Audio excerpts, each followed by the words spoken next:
It's a new day. This is CBS 12 News This Morning. Well, this morning, about 2.5 million people in Florida are now under evacuation orders as Hurricane Ian approaches. Good morning, I'm Matt Lincoln. And I'm Sam Kerrigan. Ian is expected to make landfall in Florida as a Category 4 storm as it moves toward the west coast of the state. Right now, all of our area is under either a tropical storm or a hurricane warning. Several tornado warnings have also already been issued in our area. We have team coverage tracking Hurricane Ian all morning long. We are following the damage from potential tornadoes in South Florida to the last-minute preparations on the west coast. Let's begin now. Meteorologist Lauren Lesky with the latest track here just in. Lauren, any changes to Hurricane Ian? Oh, yeah, in strengthening. And we got a tornado watch that just got posted for the area. So let's quickly start with Ian. I'm going to show you that watch graphic in a second. Winds right now at 140 miles per hour. So it has strengthened. It is now a Category 4 storm.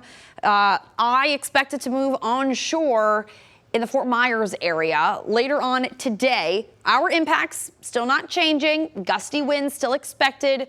Heavy rainfall at times because we actually are kind of on the drier slot of Ian. Most of that moisture content is north of us. So we're going to see the majority of the rain right around the I-4 corridor. They could see feet of rain. For us, maybe 3 to 6 inches, have we been saying for the past few days. That is still a flooding threat because it is still, our ground is still rather soaked. We're going to see some of these feeder bands continuing to move in, potentially spawning more tornadoes across parts of the area, hence that tornado watch. There it is. That did just get issued. So the one that got issued yesterday went in effect through 5 a.m. this morning. So our weather service offices have now just updated all of these. There is no longer a tornado watch in effect for Palm Beach County, but there is one in effect for today for Martin, St. Lucie, Indian River, and Okeechobee counties. Now, that doesn't mean we won't get a potential isolated spin up for Palm Beach County, but the threat today does move a little further north. So Treasure Coast, we will keep a close eye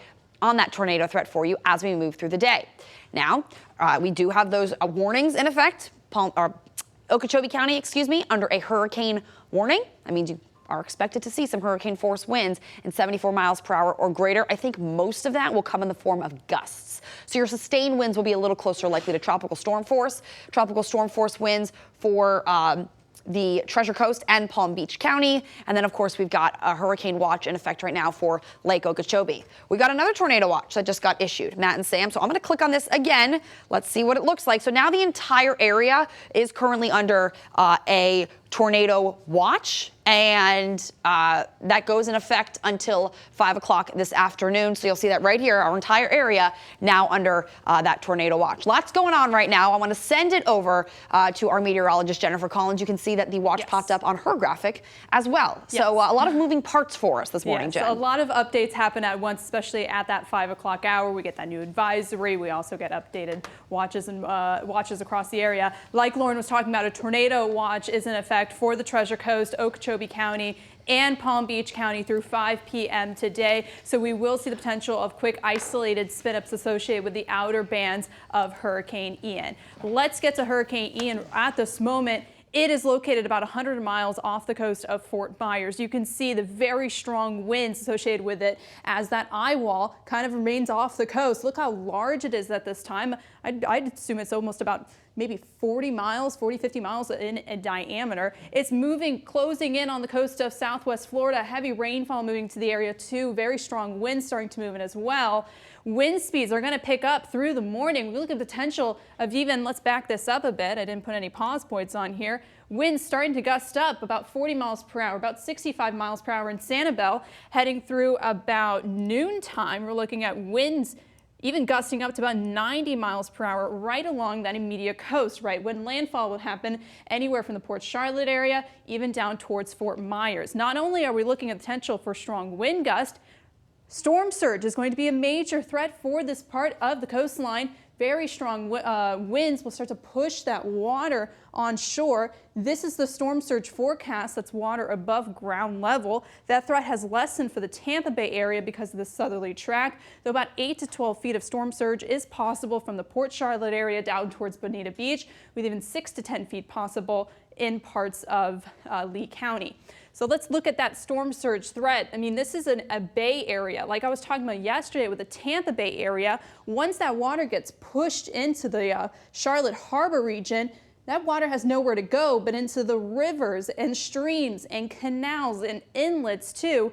So this is the potential surge we could see associated with Hurricane Ian heading up towards the Myakka River, the Peace River, and even parts of the Caloosahatchee River as well. Not only will they have to deal with the surge threat, but they also have to deal with the rainfall threat too. The rainfall will be north of where that landfalling system will be, with the potential of almost a foot of rain for some isolated spots across central Florida. Guys, I'm going to send it back to you. All right, Jen, thank you. And our team coverage continues here with our reporters on the ground following the impacts of Ian here at home. We're looking at final preparations ahead of the landfall on the West Coast. Yeah, we want to get right to CBS 12's Kara Duffy live near Delray Beach. Kara, a lot of damage in that area from a possible tornado.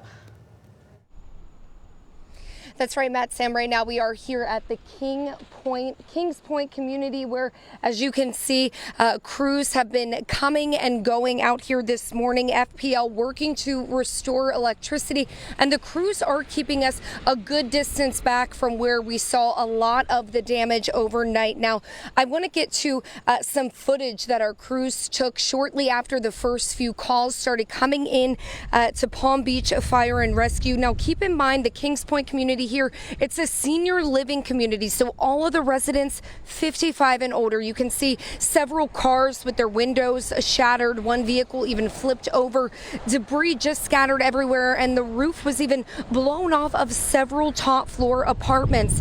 We spoke with one man who lives in the Kings Point community, and here's what he had to say about the destruction he saw. Take a listen. Like complete devastation, really. I mean, luckily from what I heard, I don't think anybody got hurt, but trees down, motorcycles down, cars crashed into each other, the whole balconies torn apart, broken glass. It's crazy. Now, officials with Palm Beach Fire Rescue tell us 2 people were taken to the hospital, including one person who got stuck in her bathroom after the roof collapsed. More than 30 people now out of a home this morning, but we are told that the Red Cross is helping to place them with temporary housing. In the meantime, residents bracing for another day of rain and wind. And this area here, not the only one hit by that possible tornado overnight. I want to send it over to our Stephanie Valderrama. She's just about a half-mile up the road where we saw some more damage. Steph, what are you seeing there this morning?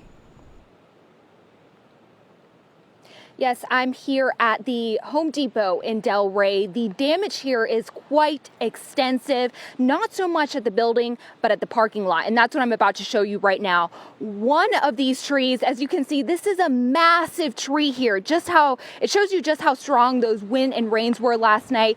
This tree uprooted right from the ground. I mean, the root, the tree now on these shopping carts. And actually over here, I'm going to show you how strong, again, those wind and rain was yesterday. As you can see, the branches falling and crushing the cart returns, some of the carts here. We do know that the employees were actually inside the building when this happened.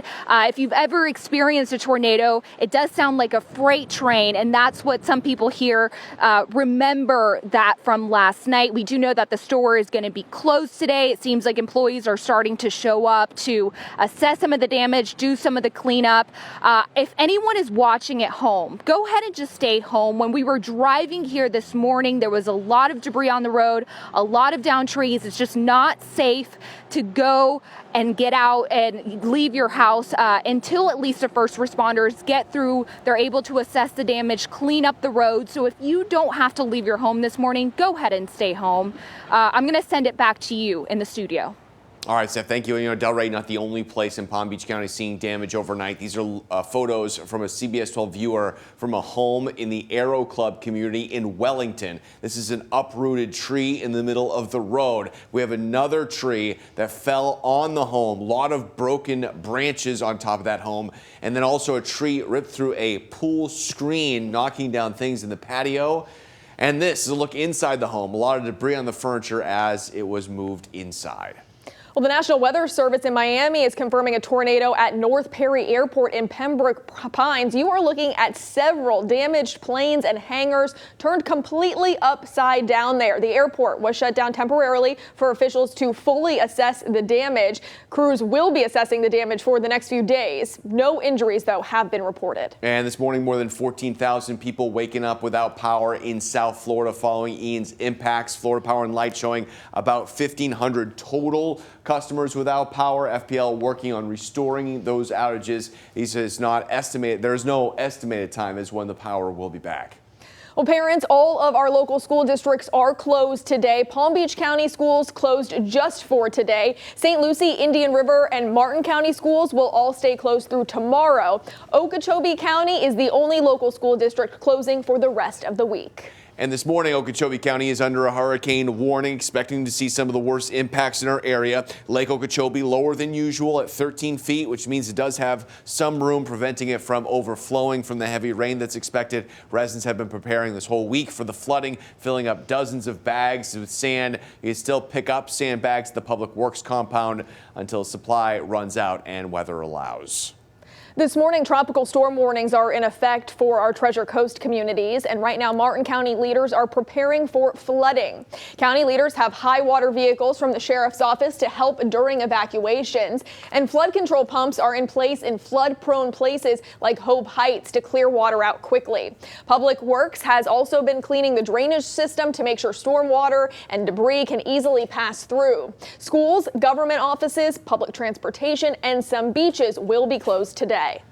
Well, 5:10 this morning, the west coast of Florida, of course, is bracing for the worst hurricane to make landfall in about 100 years. The area is filled with low-lying areas which could flood from feet of storm surge. Let's get to our Danielle DeRoche. She continues our team coverage at the live desk with the last-minute preparation going on the west coast. Danielle, what are you seeing? Well, right now, time is truly running out in the Tampa Bay area. The evacuation orders that were issued yesterday impact more than 2 million people. And this is footage here of people heeding those warnings. This is traffic, heavy traffic moving out of the Tampa area on I-275. Now, the Florida DOT did suspend tolls in the area, and they've also extended that to parts of central Florida to help make this evacuation process much smoother. For those who are staying behind in the Tampa Bay area, we saw people boarding up their homes, stocking up on sandbags. Yesterday, crews from Florida Power and Light are staging at a site in Sarasota ahead of the landfall expected tonight. There's already an estimated 8,000 customers without power in Southwest Florida this morning. The warning from local and federal officials is to brace for widespread power outages, flooding, and storm surge as Ian moves in. So we're talking not just the bay, but our rivers, our canals. I mean, every source of water is going to be flooded. This is going to impact everyone in different ways. So you need to stay focused.